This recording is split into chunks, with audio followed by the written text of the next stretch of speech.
Hello traders, स्वागत है आप सभी का आपके अपने YouTube channel trade with Aditya पर। I hope you all are doing great. जैसा कि मैंने कल टेलीग्राम चैनल पर पोस्ट किया था, एक्चुअली क्वेरी आई थी कि कोई स्टॉक कौन सा स्टेज में है, ये कैसे पता करें।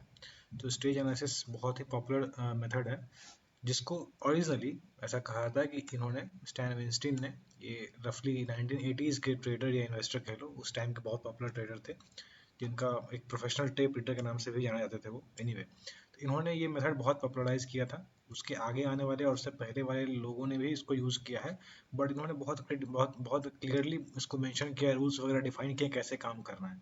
तो उनके बुक में जो भी लिखा हुआ है, इन बुक के बारे में भी मैंने शेयर कर रखा है टेलीग्राम चैनल पे कुछ महीने पहले, आप चाहें तो वहाँ ढूंढ सकते हैं। एनीवे, तो उन्होंने जो बेसिक मेथड बताए हैं स्टेज एनालिसिस के, हम लोग उसके बारे में बात करेंगे। उन्होंने बुक में ट्रेडर और इन्वेस्टर और बहुत सारी चीज़ों पे डिटेल में डिस्कशन किया है, बट हमारा यहाँ काम है सिर्फ और सिर्फ स्टेज एनालिसिस पे बात करना। स्टेज एनालिसिस होता क्या है, कितने स्टेजेस होते हैं, कैसे आइडेंटिफाई कर सकते हैं, कैसे उसमें इन्वेस्ट या ट्रेड कर सकते हैं, इन सब के बारे में। और साथ साथ बहुत सारे एग्जांपल्स रहेंगे, और एग्जांपल्स के साथ साथ एक्सेप्शंस भी रहेंगे इसमें। तो वीडियो के एंड तक बने रहना, कुछ ना कुछ आपको सीखने को ही मिलेगा, कुछ भी आपको टाइम वेस्ट नहीं होगा। तो कॉपी और पेन लेके बैठना, अगर अभी बिजी हो तो कभी और डाउनलोड करके इसको लाइक करके रख सकते हो या डाउनलोड करके रख सकते हो, उस वक्त देखना, या दोबारा देख सकते हो, अभी देख लो एक बार फिर दोबारा देखना। बट कुछ ना कुछ सीखने को मिलेगा, इसलिए वीडियो के एंड तक जरूर बने रहना, ठीक है ना।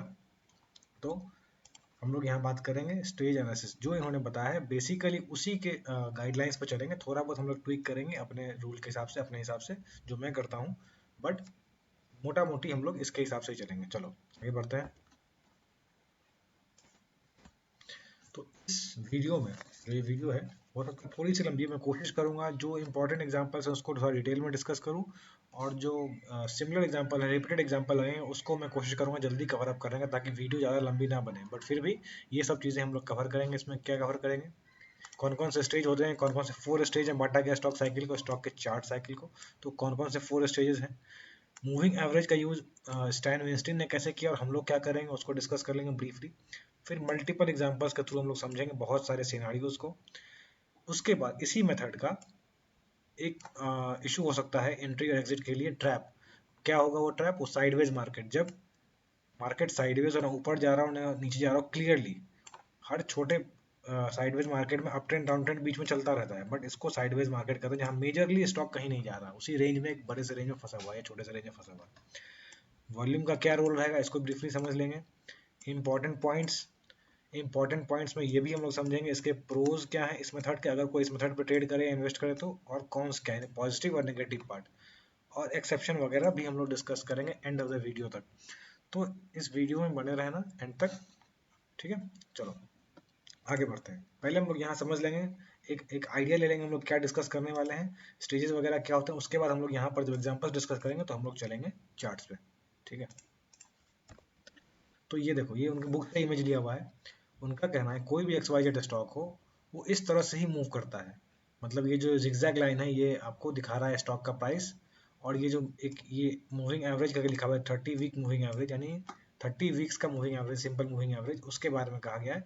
हम लोग इसी पे हम लोग अपने चार्ट में यूज़ करेंगे। मैं जो यूज़ करता हूँ वहाँ हम लोग यूज़ करते हैं एक 10 वीक मूविंग एवरेज, और दूसरा यूज़ करेंगे हम लोग 40 वीक मूविंग एवरेज। मैं दिखा दूंगा 30 वीक से क्या डिफरेंस आएगा, बट बहुत ज़्यादा डिफरेंस नहीं आता हमारे इंडियन मार्केट में। तो 30 वीक मूविंग एवरेज हो गया आपको डेली पे 150, ठीक है ना। डेली पे 150 हो जाएगा, ये हो जाएगा 200, ये हो जाएगा 50 daily moving average, 200 daily moving average और 150 डेली मूविंग एवरेज, ठीक है ना। तो ये चीज़ है।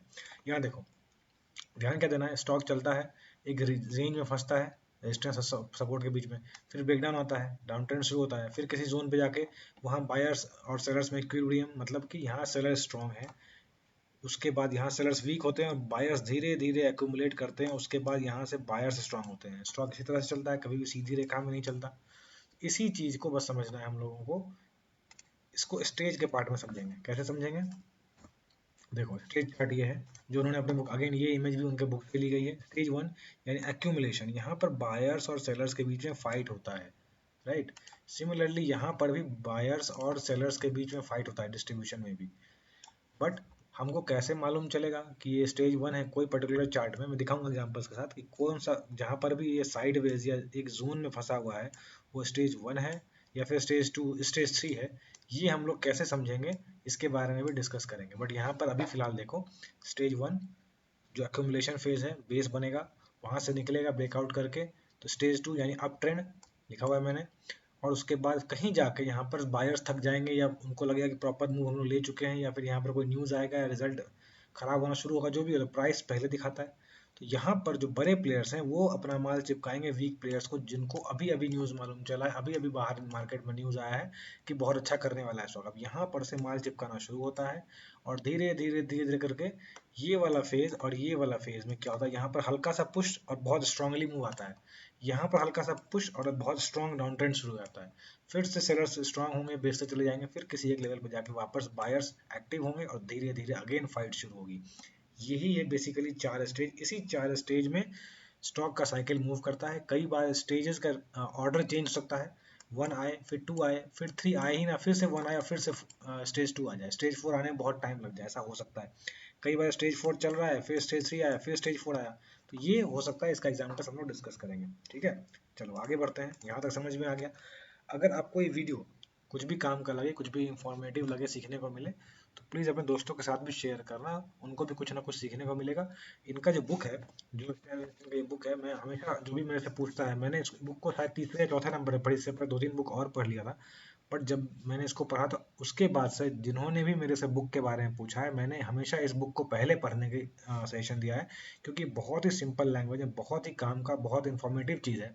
मतलब मिनिमम एफर्ट और मैक्सिमम रिजल्ट आप कैसे अचीव कर सकते हैं स्टॉक मार्केट के ट्रेडिंग में चार्ट्स के बेसिस पे, उसके बारे में स्टैन विंस्टीन ने बताया यहाँ पे। बहुत ही अच्छा बुक है, सबको पढ़ना चाहिए मेरे समझ से। Anyway, चलो आगे बढ़ते हैं। तो ये समझ के इसी 4 स्टेज के बारे में स्टैन विंस्टीन ने अपने बुक में डिस्कस किया, और इसी 4 स्टेज के बारे में हम लोग भी यहाँ पर एग्जाम्पल्स वगैरह डिस्कस करेंगे।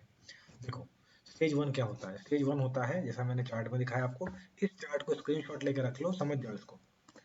स्टेज 1 क्या होता है, मैंने लिखा था वहाँ पे एक्यूमुलेशन। एक्यूमुलेशन यानी बेस फॉर्मेशन, यानी यहाँ पर बायर्स एक्यूमुलेट भी कर रहे हैं और सेलर्स भी हैं, पूरी तरह से सेलर्स भी गायब नहीं हुए हैं और बायर्स भी नहीं, ठीक है। अभी फाइट चल रहा है, दोनों में टग ऑफ वार हो रहा है, कौन स्ट्रांग है अभी हमें नहीं पता है। इसलिए मैं कई बार वीडियोस में कह चुका हूँ कि बायर्स या सेलर्स में जो स्ट्रांग होगा हमें उसके साइड में काम करना है, हमें आगे आगे नहीं चलना है। Let them prove, let them fight, उनको लड़ लेने दो। जब लड़ने के बाद जो जीतेगा, हम लोग जीतने वाली टीम की तरफ से खेलेंगे। सिंपल बात है, इसको लेमन लैंग्वेज में ऐसे ही समझो। इक्विलिब्रियम या fight between buyers and sellers चल रहा है, क्लियर कट को एक बड़े जोन में ऊपर नीचे हो रहा है, थोड़ा 5% ऊपर 5% नीचे ऐसे चल रहा है, बट एक जोन में फंसा हुआ है। इस जोन में हमें अवॉइड करना है, क्लियरली कहा है स्टैन विंस्टीन में भी, हमें भी अवॉइड करना है, क्योंकि इस जोन में पता नहीं है कहाँ बॉटम है। हम यहाँ बॉटम मानेंगे, हो सकता कुछ दूर चले फिर प्राइस और नीचे आ जाए, यहाँ टॉप है, हम यहाँ सेल करेंगे, प्राइस यहाँ से आगे फिर ऊपर निकल जाए, फिर यहाँ पे ट्रैप कर लूंगा, फिर नीचे आ जाए। यानी यहाँ पर कोई भी क्लियर ट्रेंड नहीं है। तो यहाँ पर हमारा क्या होगा, टाइम लॉस होगा। मान लो हम लोग लेके बैठ गए और 5 साल 2 साल 3 साल 4 साल का बेस बन गया, तो हमारा 2 साल में कुछ भी पैसा नहीं बना, तो ये भी तो हमारा एक लॉस है। दूसरा बात, बहुत वोलेटाइल मूव्स होते हैं, तो यहाँ पर स्टॉप लॉस भी मल्टीपल टाइम्स हिट होने के चांसेस होते हैं, इसलिए इस जोन को ही अवॉइड करने के लिए कहा गया है इस बुक में, ठीक है ना। चलो, तो ये बेस फॉर्मेशन है, इक्विलिब्रियम में फाइट हो रहा है, जब तक फाइट होते रहेगा हमें अवॉइड करना है। यूजुअली ये स्टेज 1 डाउन ट्रेंड के बाद आता है, एक बड़ा सा डाउन ट्रेंड आता रहेगा, उसके बाद कहीं जाके बायर्स एक्टिव होंगे और सेलर्स थकेंगे, और उसके बाद फिर यहाँ से निकलता है यूजुअली। बट कई बार अप ट्रेंड के बाद भी आपको मिलेगा इस तरह का, ठीक है, इस तरह का फॉर्मेशन अप ट्रेंड के बाद ही मिलेगा, इसलिए मैंने लिखा है एक्सेप्शन। एग्जाम्पल्स में डिस्कस करेंगे सब कुछ, आप चिंता मत करो, वीडियो में बने रहो। यहाँ मैं बेसिक आइडिया बना रहा हूँ, बेसिक आपको थोड़ा नॉलेज दे रहा हूँ, उसके बाद हम लोग चार्ट्स पे डिस्कस करेंगे। तो इस पॉइंट पे जो मैंने कहा ना, इस पॉइंट पे ट्रेडर्स और इन्वेस्टर्स बहुत ज़्यादा इची, मतलब जैसे मैंने कहा ना, यहाँ पर लोगों को बॉटम कैच करने का बहुत आदत होता है। तो कहीं पर भी बॉटम लेने को सोचते हैं कि बहुत गिर गया स्टॉक, यहाँ से उठाएंगे तो बहुत लो रिस्क हम लोग उठा रहे हैं, उनको पता ही नहीं है कि रिस्क कितना बड़ा है, कि हो सकता है यहाँ पे 5 साल खड़ा रहे स्टॉक, ये भी पता नहीं है अभी हमें। दूसरी बात कि यहाँ से नीचे भी आ सकता है, यानी टाइम का लॉस भी हो सकता है और मनी का भी लॉस हो सकता है, दोनों का लॉस हो सकता है, पॉसिबिलिटी है। तो इस रिस्क को लोग नहीं समझते, सिर्फ ये समझते हैं कि यहाँ से गिरेगा तो मैं इतना छोटा स्टॉप लॉस लेके निकल जाऊंगा। बट होता क्या है, उसके बाद साइकोलॉजिकल प्रॉब्लम शुरू होता है। आप लॉस बुक करते नहीं, अरे थोड़ा ही सा तो गिरा है, कोई बात नहीं, वेट कर लेते हैं, और कितना गिरेगा, उसके बाद वो स्टॉक गिरता चला जाता है और आप फंसते चले जाते हो, उसके बाद स्टॉप लॉस आपका हिट हो जाता है, बट आप एग्जिट नहीं कर पाते हो, ठीक है। ये इशू होता है, अगर आपके साथ हुआ है तो जरूर मेंशन करना कमेंट सेक्शन में, एग्जांपल दिखाऊंगा कहाँ कहाँ ऐसे लोग फंसते हैं। इस फेज में मूविंग एवरेज का स्टॉप स्लोप फ्लैट रहेगा या इस तरह का रहेगा, और प्राइस इसके ऊपर नीचे होता रहेगा, कुछ देर ऊपर जाएगा, फिर नीचे आएगा, फिर ऊपर नीचे जाएगा, फिर ऊपर चलेगा, इस तरह से चलेगा। यानी क्लियर कुछ भी नहीं रहेगा, ट्रेंड भी क्लियर नहीं रहेगा। ठीक है, इसीलिए इसको अवॉइड करना है इस स्टेज को। अगला स्टेज जल्दी से देख लेते हैं, ये आपको समझने में कभी दिक्कत नहीं होगा। स्टेज 2, ये क्लियर अप ट्रेंड है, clear cut sign, clear cut sign ऊपर, कुछ भी डाउन, इसमें कंफ्यूजन नहीं होगी ऊपर नीचे। मैं कंफ्यूजन वाला स्टॉक भी दिखाऊंगा लास्ट में, ठीक है। बट अभी यहाँ पे क्लियर कट ट्रेंड, स्लोप भी ऊपर रहेगा, क्लियर स्लोप ऊपर रहेगा, किस एंगल में रहेगा उसकी बात नहीं, बट क्लियर हमें दिख जाएगा, किसी को भी रैंडम आदमी को दिखाओगे वो भी समझ जाएगा स्लोप ऊपर है। ठीक, दूसरा बात, वॉल्यूम बिल्डअप होगा, ब्रेकआउट से पहले या ब्रेकआउट के बाद वॉल्यूम बिल्डअप होना ही होना है, this is very important. Sloping up, sometimes क्या होता है, बहुत नीचे से स्टॉक सीधा सीधा सीधा सीधा इस रेंज को काट देता है, ये हमारा जोन है, और एकदम बॉटम से सीधा कहीं रिट्रेसमेंट नहीं करता। उस टाइम में क्या होता है, कई बार लोग हड़बड़ा के यहाँ एंट्री करते हैं। जनरली ऐसे केसेस में अवॉइड करना चाहिए और वेट करना चाहिए पुल बैक के बाद कंटिन्यूएशन ब्रेकआउट का। इसका एग्जांपल भी मैं दिखाऊंगा। ठीक है, आइडियल एंट्री पॉइंट्स में दो तीन एंट्री पॉइंट्स मिलेंगे। स्टैन वेस्टिन का कहना है कि ऐसे अप ट्रेंड वाले स्टॉक में, ऐसे अप ट्रेंड वाले स्टॉक में कोशिश करना चाहिए जब ये बेस से निकले तो या तो पहला एंट्री, दूसरा एंट्री या तीसरा एंट्री, उसके बाद अवॉइड करना चाहिए unless you are for a very short term gain. अगर आपको 5-10% 20% का ऐसा मूव, शॉर्ट टर्म मूव लेना है तो फिर ठीक है, अदरवाइज अवॉइड करना चाहिए उसके बाद का entry point, look for another stock. ठीक है, अब यहाँ पर आगे देखो स्टेज 3 अगेन। स्टेज 3 में क्या समस्या है कि यहाँ पर आपको इक्विलिब्रियम रहेगा, similar to stage 1 in many ways. Base formation हो रहा है, पता नहीं हमें, यहाँ पर मूव कर चुका है, हमें पता नहीं कि ये यहाँ से नीचे करेगा कि ऊपर जाएगा, पता नहीं हमें, तो फाइट हो रहा है, फाइट में हमें कुछ भी नहीं करना है। अगर एक बहुत बड़े अपट्रेंड के बाद ऐसा कुछ हो रहा है तो either you can trail your stop loss, recent swing low जो मेजर स्विंग लो है, या फिर you can partially book your profit and wait for rest of the quantity, क्या करना चाह रहा है स्टॉक। अगर नीचे तोड़ता है तो एग्जिट कर जाएंगे, ऊपर तोड़ता है उस जोन के तो हम लोग उसको राइड करेंगे फिर आगे। ठीक है ना, तो फाइट हो रहा है, अवॉइड करना है ऐसे केस में entry usually after uptrend, but कभी कभी एक्सेप्शन भी होता है, जैसे अपट्रेंड में एक्सेप्शन है स्टेज 1 में, वैसे यहाँ पर भी हो सकता है कि गिर रहा है गिर रहा है गिर रहा है, बेस बनाया फिर ऊपर चलने के बजाय फिर नीचे आ गया, ऐसा हो सकता है। स्लोप यहाँ भी फ्लैटन रहेगा और इस स्टेज में भी बाइंग नहीं करना है, फ्रेश बाइंग नहीं करना है, फ्रेश बाइंग की बात कर रहे हैं। ठीक है, अगला देखते हैं स्टेज 4, ये भी क्लियर रहेगा, ये भी क्लियर रहेगा, इसमें भी कोई डाउट नहीं रहेगा, क्लियर कट नीचे आता रहेगा, स्लोप भी डाउनवर्ड रहेगा, डाउन डिक्लाइन रहेगा। कभी कभी यहाँ ध्यान रखना, वहाँ स्टेज 2 में क्या बताया था मैंने, स्टेज 2 में वॉल्यूम बिल्डअप होगा, यहाँ पर मैंने क्या लिखा है, समटाइम्स वॉल्यूम कम्स लेटर, तो वॉल्यूम का वेट नहीं करना है। अगर प्राइस क्लियर कट डिक्लाइन दिखा रहा है तो प्राइस को ज्यादा इंपॉर्टेंस देंगे एज कंपेयर टू वॉल्यूम। अगर बहुत मेजर डिक्लाइन, सिग्निफिकेंट डिक्लाइन आ रहा है कि बड़ा जोन को तोड़ते हुए नीचे गिर रहा है तो हम वॉल्यूम का वेट नहीं करेंगे। ठीक है, हम लोग एग्जिट करेंगे, याद रखना हमेशा, डाउन ट्रेंड में याद रखना है, अप ट्रेंड में वॉल्यूम इज इंपॉर्टेंट। थोड़ा बहुत एग्जैक्टली कितना वॉल्यूम नहीं पता, बट रिलेटिवली थोड़ा ऊपर होना चाहिए वॉल्यूम, स्लोप डाउन होना चाहिए। कभी भी ऐसे एक फेज में लोगों को होता है कि कितना गिर गया, अब कितना गिरेगा, बहुत गिर गया है, ऐसे केस में कभी भी नहीं करना चाहिए बॉटम कैच करने की कोशिश, और बाइंग तो बिल्कुल भी नहीं। ठीक है ना, गिरने दो, बेस बनने दो। हो सकता है यहाँ पे 2 साल के लिए फंस रहा हो, 4 साल के लिए फंस रहा हो, या 6 महीने के लिए फंस रहा हो, उतने टाइम हम पैसे फंसा के क्यों करें, रखें, उससे अच्छा लेट इट ब्रेक आउट। उसके बाद जब ये मैक्सिमम अपट्रेंड वाले, स्ट्रॉन्ग अपट्रेंड वाले फेज में रहेगा, वहां पर हम लोग मैक्सिमम बेनिफिट लेंगे। किसी वर्कर से अगर आपको काम लेना है तो जब वो जगा हुआ है, एक्टिव है, खा पी के तैयार है, तब काम अच्छा करेगा, या फिर आप उसको उस टाइम काम करो जब वो सोया हुआ है, थका हुआ है, काम करने की उम्मीद नहीं है, आप उसको पैसे तो दे रहे हो बट वो तो रात में काम करेगा नहीं, वो तो सोएगा। तो आप उससे अच्छा है ना जब वो सुबह उठे तब उससे काम करवाओ, राइट, बस वही चीज है स्टॉक का। तो ये बेसिक चीज था। अब हम लोग चलेंगे एग्जांपल्स पे, यहाँ पे एक बार फिर से देख लो, stage 4 is down trend, stage 3 is top या distribution, stage 2 up trend, stage 1 base formation accumulation. Stage 1 और स्टेज 3 सिमिलर होगा, इसमें डिफरेंशिएट कैसे करेंगे उसके बारे में हम लोग चार्ट्स पे देखेंगे। ठीक है ना, तो हम लोग चलते हैं अब चार्ट्स पे। देखो ये आपके सामने निफ्टी 5 मिनट का चार्ट है, बट अभी हम लोग स्टार्ट करेंगे डिफरेंट एग्जांपल से। तो पहला एग्जांपल है JWL, जुपिटर वैगन। हम लोग यहाँ पर स्टैन विंस्टीन ने भी वीकली चार्ट के बारे में डिस्कस किया, हम लोग यहाँ पर भी वीकली चार्ट को ही डिस्कस करेंगे। 2-3 एग्जांपल से पहले हम लोग समझ लेंगे कि क्या हो रहा है। देखो एक चीज समझ लो पहले, जो मूविंग एवरेज का डिफरेंस मैं बताना चाह रहा था, स्टैन विंस्टीन ने 30 वीक मूविंग एवरेज का बात किया है, ये दिख रहा है ग्रीन लाइन, ये 30 वीक मूविंग एवरेज, और मैं यहाँ पे बता रहा हूँ 10 और 20। तो डिफरेंस देख लो खाली क्या होगा, ये 150 है या 30 है, यहाँ पर ब्रेकआउट जल्दी आएगा और ट्रेंड जल्दी दिखेगा थोड़ा रिलेटिवली 40 वाले से, बस इतना ही अंतर है। यहाँ पर ब्रेकआउट यहीं आ गया है हमारा, यहाँ पर यहाँ ब्रेकआउट आया है, थोड़ा बहुत का अंतर होगा। यहाँ अब ट्रेंड का ब्रेकआउट देख लो,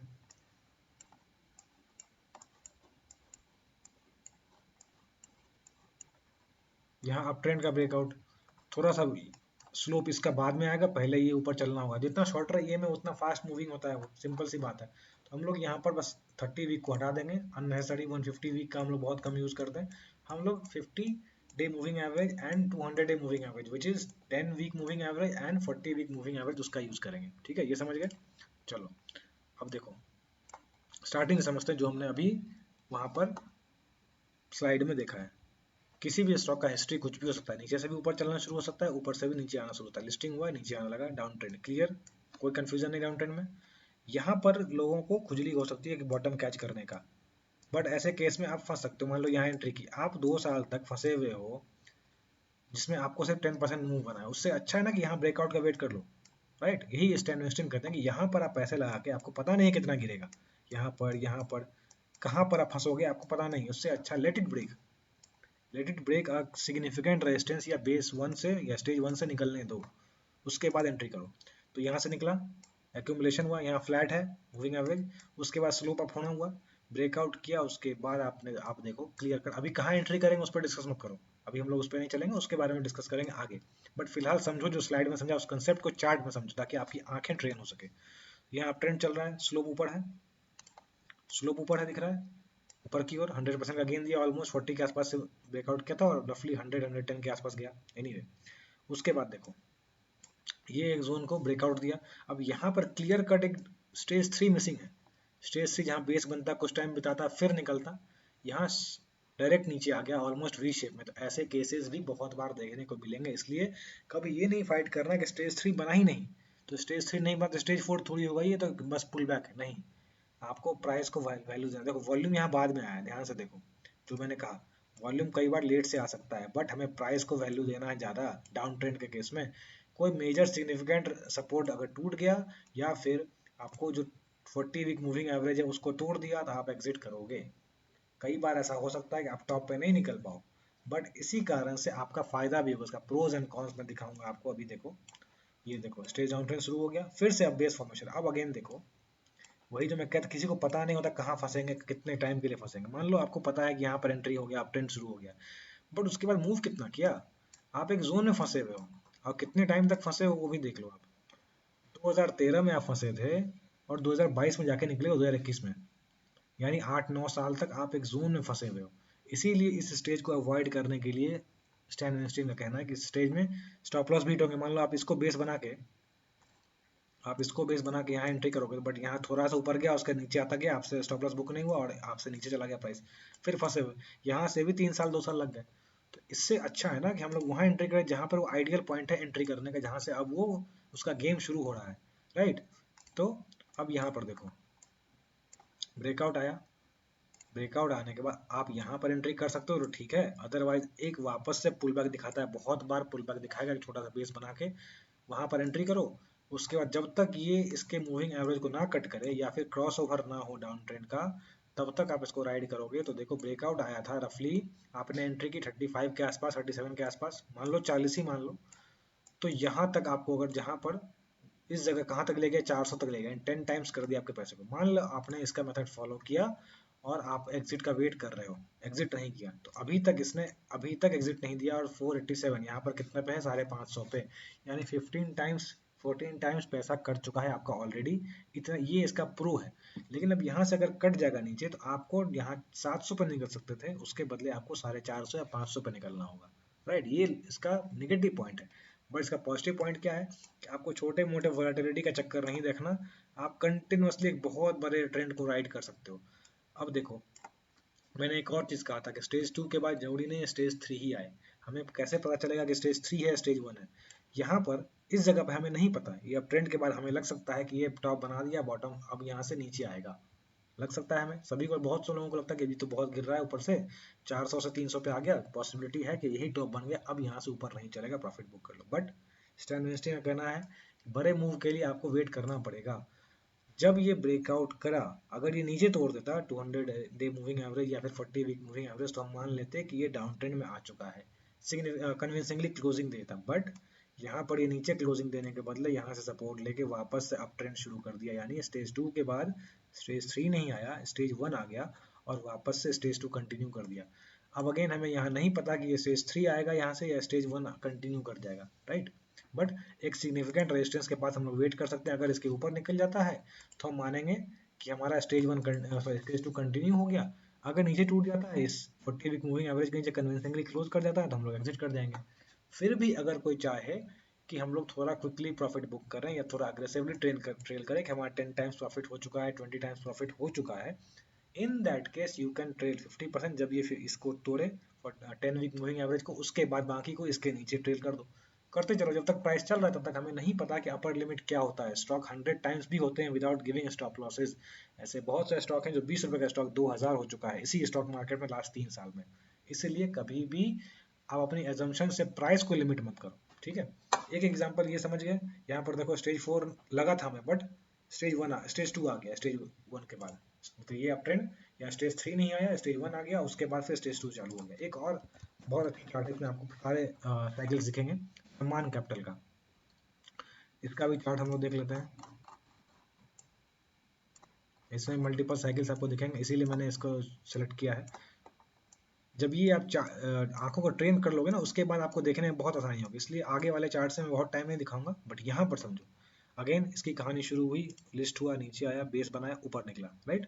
देख रहे हो यहाँ पे एंट्री पॉइंट, ये ब्रेकआउट पे सकते थे या फिर कंटिन्यूस ब्रेकआउट पे। अभी एंट्री पॉइंट पे डिस्कस नहीं कर रहे हैं हम लोग, अगेन अभी हम लोग आंखों को ट्रेन कर रहे हैं। अप ट्रेंड हुआ, क्लियर कट अप ट्रेंड, कहाँ से ब्रेकआउट हुआ 240 के आसपास, 200 के आसपास, ठीक है, और 720, 3 गुना हो गया प्राइस आपका, राइट, देखते देखते।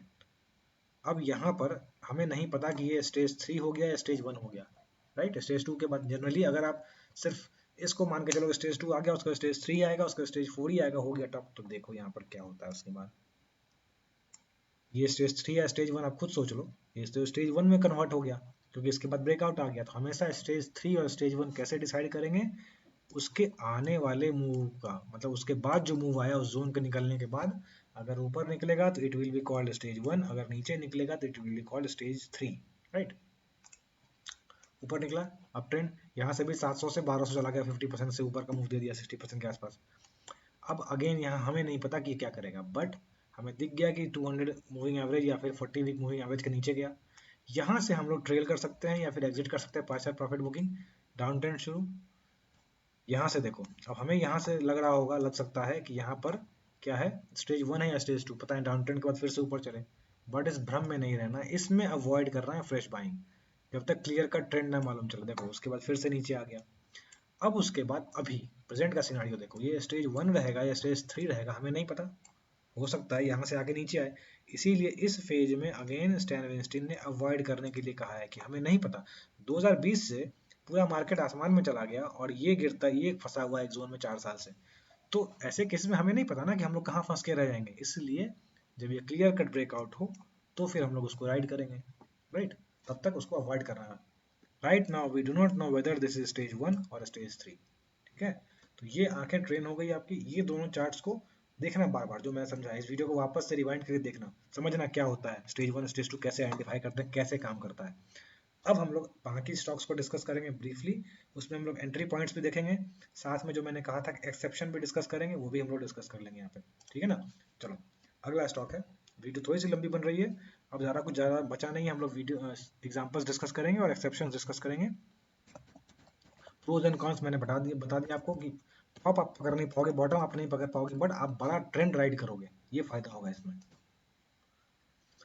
ग्रेफाइट इंडिया, ग्रेफाइट इंडिया का लॉगरिथमिक चार्ट इसलिए दिखाऊंगा मैं आपको, थोड़ा चार्ट समझने में आसानी हो, अदरवाइज बहुत, देखो बिना लॉग का चार्ट कैसा हो जाएगा, देखो इसलिए लॉग चार्ट दिखा रहा हूँ।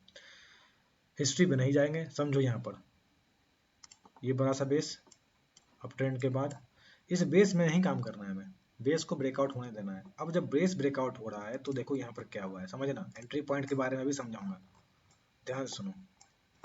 यहाँ ब्रेकआउट जो आया इस बेस के बाद, ये ब्रेकआउट अगर एंट्री करते तो स्टॉप लॉस हिट होता, इसीलिए कभी भी ऐसा कुछ हो तो अगर 1 एक सीधा में ब्रेकआउट हो चुका है, तो बेटर है कि ऐसे ब्रेकआउट्स को अवॉइड करके एक कंटिन्यूएशन बाय का वेट कर लें। कंटिन्यूएशन बाय पे और भी चार्ट्स में दिखाऊंगा, बट यहाँ पर देखो एंट्री अगर यहाँ पर करते हैं हम लोग 110 120 के आसपास, तो हम लोग कितना बड़ा ट्रेंड राइड करते, 800 हो गया, 7 गुना हो गया ट्रेंड।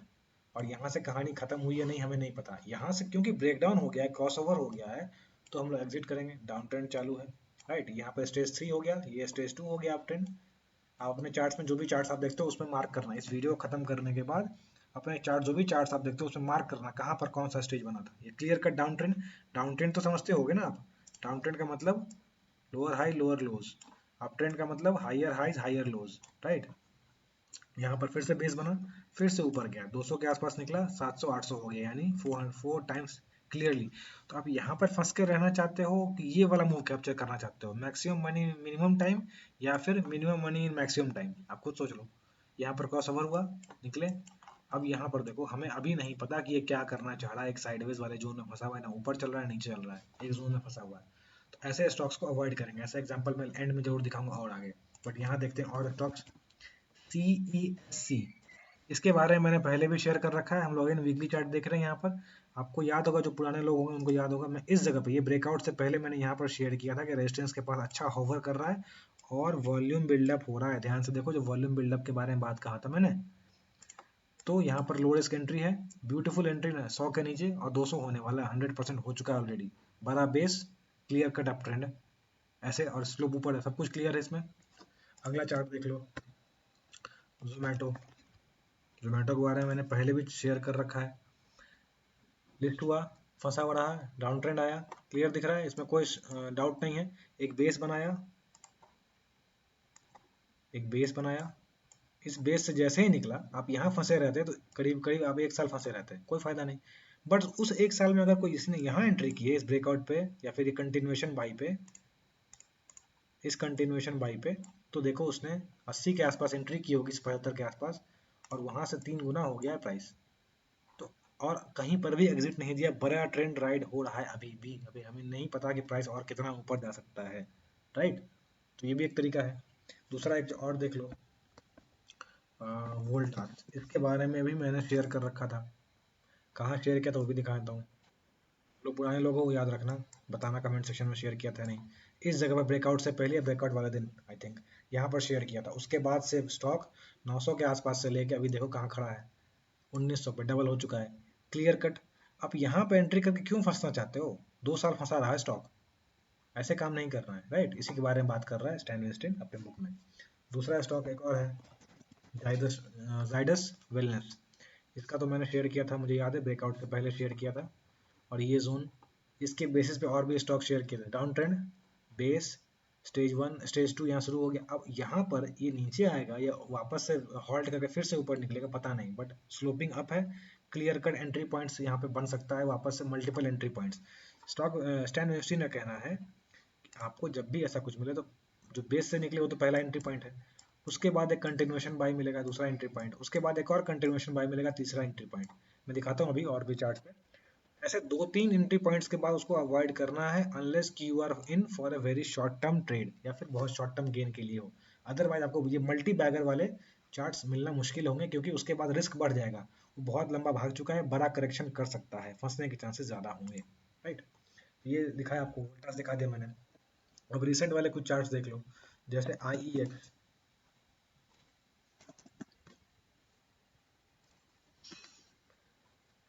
यहाँ पर देखो एंट्री पॉइंट्स, यहाँ पर ब्रेकआउट में एंट्री पॉइंट था, फिर यहाँ पर एक एंट्री पॉइंट है, या फिर यहाँ पर ये जो पुल बैक वाला कैंडल है यहाँ पर, फिर यहाँ पर एक एंट्री पॉइंट है।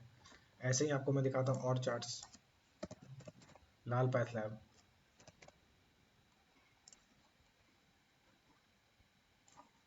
बेस बनाया, यहाँ पर देखो पुल बैक और एंट्री पॉइंट, ठीक है, स्मॉल रिस्क के साथ। यहाँ पर अभी चल रहा है कहानी, इसका स्लोप अप है, ऊपर चलने का कहानी कंटिन्यू है। तो अभी हो सकता है इसके कितना ऊपर जाएगा हमें नहीं पता, लाइफ टाइम हाईवे तोड़ दे, वहां से एक नई कहानी शुरू हो सकती है। राइट, उसके बाद एक और चार्ट है, फाइन ऑर्गेनिक्स, ये भी कहानी चल रही है अभी, देखते हैं क्या होता है। Breakup, up trend, up trend के बाद छोटा सा डिस्ट्रीब्यूशन फेज, क्लियर कट नहीं बट बहुत छोटा सा है, यहाँ पर पकड़ नहीं पा सकते हो, वी ट्रेंड, वी शेप में डायरेक्ट नीचे आया है, लॉग चार्ट हटा दो इसमें, हाँ। तो यहाँ पर ब्रेकआउट किया, उसका कंटिन्यूएशन बाई दिया है, मैंने इसको शेयर भी कर रखा है, पर्सनली होल्ड भी कर रहा हूँ, डिस्क्लेमर है। देखते हैं कहाँ तक चलता है, क्या हमें अच्छा मूव देता है या नहीं देता है। तो ऐसे करके आपने काफी सारे चार्ट्स देख लिए। अब जो अगला मैंने क्वेश्चन लिखा भी था उसमें स्लाइड में, अगर आपको याद होगा तो यहाँ पर देखो क्या हम लोग पढ़ेंगे कि एग्जाम्पल देख लिए। अब साइडवेज मार्केट में कैसे बचेंगे, वॉल्यूम का क्या रोल है वो मैंने समझा दिया, अप ट्रेंड डाउन ट्रेंड में। कुछ इंपॉर्टेंट पॉइंट्स या नोट जो एंड में बताऊंगा, कुछ थोड़ी सी वीडियो बची है, देख लो अभी। साइडवेज मार्केट से बचने का तरीका देखो, उसका तरीका ये है कि जब भी इस तरह के मूव आए तो आप वेट करो कि एक कंटिन्यूएशन बाई का, जैसे एग्जांपल दिखाता हूँ आवास, आवास फाइनेंशियल वीकली चार्ट, यहाँ देखो ब्रेकआउट आया बट अभी क्लियर नहीं है, मैं तो वेट करेंगे इस, क्योंकि यहाँ पर अगर एंट्री करते ना तो आपका स्टॉप लॉस हिट हो जाता, इसलिए ऐसे केसेस में वेट करेंगे हम लोग एक कंटिन्यूएशन बाई का। यहाँ पर रिस्क भी हमारा छोटा हो जाता है, यहाँ पर अगर थोड़ा सा प्राइस टाइम बिता के निकले तो हमारा रिस्क छोटा रहेगा और बड़ा बड़ा मूव हम लोग कैप्चर कर पाएंगे आसानी से, राइट। यहाँ से बेस बना के निकल रहा है। अब इस चार्ट में अपने आप ढूंढ लो, स्टेज 2, स्टेज 3, स्टेज 4, स्टेज 1, दिख रहा है क्लियर। एक और ऐसा चार्ट है एलिकॉन, एलिकॉन में देखो, इसको लॉग चार्ट कर देते हैं ताकि आपको ज़्यादा क्लियरली समझ में आए। देखो यहाँ पर सबसे पहला बेस था, पहचानना है आपको, बड़ा बेस तो यहाँ क्राउडेड हो जाएगा, बट अगर आप यहाँ पर देखते हो तो यहाँ पर फिर आप फंस सकते हो, यहाँ पर एंट्री पॉइंट अगर नहीं मिला, आइडियल एंट्री पॉइंट यहाँ पर है। उसके बाद देखो कंटिन्यूएशन बाय यहाँ पर भी है, कंटिन्यूएशन बाय यहाँ पर भी दिया है, कंटिन्यूएशन बाय यहाँ पर भी दिया है। यानी बड़े बेस के बाद 1 2 3 के बाद आपको एंट्री पॉइंट रिस्की हो सकता है, बड़ा मूव कैप्चर करने ज़्यादा चांसेस है करेक्शन में जा सकता है स्टॉक। इसलिए ऐसे केस में 2 3 एंट्री पॉइंट के बाद आपको जनरली अवॉइड करना if you are in for big big gains, right. Volume का मैंने बता दिया। अब कुछ कुछ नोट है जो बता रहा हूँ, नोट उसको ध्यान से नोट करते जाना। उसका एक एग्जांपल है बाला माइंस। क्या होता है लोगों का कि बहुत सारे लोग छोटे छोटे बेसिस को भी स्टेज 1 मान लेते हैं, जबकि मैंने क्लियरली बताया है बहुत बार ऐसे पहले भी कि हमेशा जब भी एक मेजर डाउन ट्रेंड यानी एक ऐसा क्लियर कट बड़ा डाउन ट्रेंड यानी 5200 5200 से लेके 2500 चला गया, 2000 चला गया, यानी 50% से भी ज़्यादा करेक्ट हो चुका है अगर स्टॉक, इतना बड़ा करेक्शन। और भी एग्जांपल दिखाऊंगा। तो छोटे मोटे बेस को बेस मानने से अच्छा है कि सिग्निफिकेंट सिग्निफिकेंट रेजिस्टेंस जो है, देखो यहाँ पर ये पहले सपोर्ट था, अब ये रेजिस्टेंस की तरह काम कर रहा है। तो इसको जब ये तोड़ेगा ऊपर तो हम लोग इसके आगे चलेंगे, हो सकता है इसके बाद कहानी चले, वरना इस बीच में क्या करेंगे आप, 1 साल 1.5 साल से ये स्टॉक प्राइस फंसा हुआ है, ना किसी को मूव दे रहा है ना किसी को एग्जिट दे रहा है। आप बार बार स्टॉप लॉस हिट कराओगे, बार बार एंट्री करोगे, पैसे कमाओगे, उससे अच्छा वेट कर लो, किसी और स्टॉक का वेट कर लो, एंट्री कर लो, तब तक इसको क्लियर कट स्टेज 2 में आने दो, उसके बाद कहानी शुरू होगी। पहले ये था इसका मेजर रेजिस्टेंस, इसको भी तोड़ दिया, अब इसका मेजर रेजिस्टेंस ये बन रहा है। अगर इसके नीचे भी चला जाएगा तो हमारा मेजर रेजिस्टेंस कुछ और बन जाएगा। इसलिए हर छोटे बेस को मत बेस 1 मान लो, स्टेज 1 मान लो, छोटा बेस बहुत सारा बनेगा, बट आपको मेजर रेजिस्टेंस पे ध्यान देना है, बड़ा रेजिस्टेंस, बड़ा मूव, बड़ा बेस, राइट। दूसरा, मेजर डाउन ट्रेंड वाले स्टॉक, जैसे ये दिखाया मैंने, इसमें चलो फिर भी पीछे से एक अप ट्रेंड है, बट कैंपस देख लो। अब यहाँ पर बहुत सारे लोगों ने मेरे से पहले क्वेरी की थी, अब तो ये ऊपर चलने का शुरू हो चुका, बट यहाँ पर भी क्वेरी आई थी, इस जगह पर भी क्वेरी आई थी कि बहुत गिर गया स्टॉक, बट किसे पता है कितना गिरेगा, किसी को नहीं पता होता। इसलिए हम लोग वेट करेंगे clear cut major significant resistance को तोड़ने का। अब ऐसे केस में मुझे डाउट है कि ये ऊपर चला गया फिर से नीचे आ जाएगा, इसलिए यहाँ पर एक सेफ प्ले हम लोग कर सकते हैं कि अगर ये ऊपर निकलता है there will be some continuation setup, वहां पर एंट्री करेंगे तो इससे क्या होगा, स्टॉप लॉस भी कम हो जाएगा, अब ट्रेंड भी स्टैब्लिश हो जाएगा और हमारा लॉस होने के चांसेस भी कम हो जाएंगे। ऐसा ही एक एग्जांपल आपको दिखाता हूँ मैं, टाटा टेक, इसके बारे में भी क्वेरी आई थी, बहुत गिर गया है। अब बताओ बहुत गिर गया, अभी तो पता ही नहीं ऊपर चलेगा या यहाँ से फिर से नीचे आ जाएगा, यहाँ से फिर से नीचे भी आ सकता है, तो हम लोग वेट करेंगे। अगर हमें फिर भी डाउट रहेगा तो we will wait for continuation by, this will increase your safety, risk कम कर देगा और आपका चांसेस आपके फेवर में ज़्यादा कर देगा, क्योंकि अप ट्रेंड स्टैब्लिश हो चुका है और यहाँ से स्टॉक सिर्फ हॉल्ट कर रहा है, तो स्टॉप लॉस यहाँ भी हिट हो सकता है, बट ऐसे चांसेस आपके बढ़ जाएंगे ऊपर चलने के या आपके फेवर में प्राइस के चलने के। इसलिए ऐसे स्टॉक में सिर्फ मेजर रेजिस्टेंस तो टूटने देना ही है, बट फिर भी अगर डाउट हो या एंट्री पॉइंट सही ना मिले तो wait for a continuation setup, और वो भी ना मिले तो अवॉइड दैट स्टॉक। जरूरी नहीं है हमें टाटा टेक्नोलॉजी से ही पैसे बनाने हैं, बहुत सारे स्टॉक हैं जहाँ पर अच्छा सेटअप मिलेगा, वहाँ पर हम लोग पैसे बनाएंगे, राइट। ठीक है। अब यहाँ पर एक और नोट या एक्सेप्शन जान लो, जहाँ पर कि क्लियर कट हो ही, पता ही ना चले कि इसमें क्या हो रहा है। जैसे टाटा केमिकल्स, अब इस चार्ट को देखो, इसका डेली चार्ट एक बार देखो, चल क्या रहा है कुछ पता नहीं, क्या करना चाह रहा है कुछ भी पता नहीं। पिछले 2-2.5 साल से, 2-2.5 साल से नहीं, 3 साल से क्या करना चाह रहा है कुछ भी पता नहीं है। एक जोन में फंसा हुआ है प्राइस, उसी जोन में फंसा ही है, दिख रहा है। अब आप बताओ, यहाँ पर एंट्री करके छोटे छोटे मूव तो आप कैप्चर कर लोगे, लेकिन कितने कैप्चर करोगे, कितने स्टॉप लॉस हिट कराओगे, आपको ही पता है। इससे अच्छा क्लियर कट इसका ट्रेंड एस्टेब्लिश होने देना, ऐसे पीछे हमने होने दिया, और जब ये वाला ट्रेंड एस्टेब्लिश हो जाएगा उसके बाद अगर राइड करेंगे तो कम टाइम में बड़ा मूव कैप्चर कर पाएंगे। या देखो यहाँ पे 4 गुना हो गया स्टॉक यहाँ से। तो इस तरह की मूव कैप्चर करना, ऐसे वाले स्टॉक में अगर ऐसा कुछ दिखे कि समझ में ना आए कि कौन सा स्टॉक कौन सा स्टेज चल रहा है, तो बेटर टू अवॉइड। मार्केट में 4,000 से ऊपर स्टॉक लिस्टेड है, बीएससी NSE मिला के, आप किसी और अच्छे स्टॉक में काम कर लो, ऐसे स्टॉक को अवॉइड कर लो, ठीक है ना। So this was it trader. अब लास्ट में मैं अपनी एक स्टोरी बताता हूँ, एक स्टॉक में मैंने जो इन्वेस्ट किया था, एक्साइड इंडिया। कुछ लोगों का ये क्वेरी रहता है, इस कारण से मैं इसको बता रहा हूँ, क्योंकि लोग गलत रिलेट कर लेते हैं। वीकली चार्ट देखेंगे हम लोग अगेन, स्टोरी क्या है वो सुन लो, बहुत लोगों के साथ हुआ होगा। कोरोना से पहले ही ईवी की स्टोरी प्ले, मतलब कि न्यूज़ में आना शुरू हो गया था कि ईवी आएगा, ईवी आएगा, ईवी में बहुत पोटेंशियल है, बहुत ग्रो करेगा। तो मुझे याद है, आई थिंक 17 या 18 के आसपास मैंने इस जगह पे कहीं पे 219-20 के आसपास मेरा एक बाइंग एवरेज था। तो मैंने सोचा ईवी का है तो अच्छा खासा मूव चलेगा, और उस वक्त मुझे बहुत ज़्यादा नॉलेज भी नहीं था टेक्निकल का, थोड़ा बहुत काम करता था मैं। तो उस वक्त इस जगह पे कहीं आई थिंक 220-219 के आसपास मैंने एंट्री किया था, इस जगह 18 में आई थिंक कुछ गिर गया था स्टॉक तब, ठीक है। यहाँ पर होगा या 18-19 में, जो भी हो, डेट मुझे याद नहीं। उसके बाद ये क्या हुआ, आपको हमेशा ये चीज अपने बुक में स्टैन विंस्टीन ने एकदम सबसे पहले लिखा है, ऑलवेज फॉलो द टेप, यानी टेप यानी प्राइस।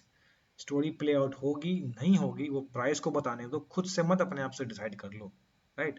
मैं 2019-18 से फंसा हुआ इसमें, लास्टली आई थिंक 300 के आसपास कुछ मैं एग्जिट कर गया, उसका रीजन कुछ और था एनीवे। तो बट आप समझो कि स्टोरी प्ले आउट यहाँ, जिसने मेरे जैसे 5 साल बैठा रहा, या फिर जो यहाँ एंट्री करेगा, इस जगह पे जो एंट्री करेगा, कौन ज़्यादा समझदार, कौन ज़्यादा सही डिसीजन लेगा। ऑब्वियसली ये, अगर यहाँ एंट्री नहीं कर पाया मैं, तो यहाँ कंटिन्यूएशन बाय का वेट करूंगा, यहाँ कंटिन्यूएशन बाय का वेट करूंगा। बट यहाँ से लेके आपने 5 साल अगर 0 पैसे बनाए, या 5 साल में सिर्फ 50% बनाया, तो इससे अच्छा तो आप एफडी में रख दो, इंडेक्स में लगा दो। हमेशा क्लियर कट उन्होंने बुक में लिखा, always always follow the price, always follow the tape, वही सही निकलेगा आपको और हमारे से ज़्यादा। स्टोरी कब प्ले आउट होगी और कब खत्म हो जाएगी हमें नहीं मालूम चलेगा, इनसाइडर्स को मालूम होता है, बट हमें क्या कौन बताएगा, प्राइस बताएगा। इसलिए प्राइस को फॉलो करना है, ठीक है ना। So this was it trader. Video थोड़ी सी लंबी बन गई है, बट वीडियो को जरूर देखना एंड तक। अगर आपको ये काम का लगा हो, अभी तक कुछ सीखने को मिला हो, तो अपने दोस्तों के साथ शेयर करना, ताकि उनको भी कुछ बेनिफिट मिल सके। If you are new to my channel, please subscribe my channel, और सब्सक्राइब बटन के पास जो बेल आइकन है उसको हिट कर दीजिए, ताकि कोई भी अपडेट्स आपसे मिस ना हो। If you want to join me on my Telegram channel, जहाँ पे मैं ज़्यादा फ्रिक्वेंटली पोस्ट करता रहता हूँ, तो आप डिस्क्रिप्शन में लिंक मिलेगा, वहाँ जाके मुझसे जुड़ सकते हो, वहाँ पर अपने सवाल भी पूछ सकते हो, और मैं वहाँ ज़्यादा फ्रिक्वेंटली आंसर्स भी देता हूँ, ठीक है। So this was it, thank you for watching and keep learning.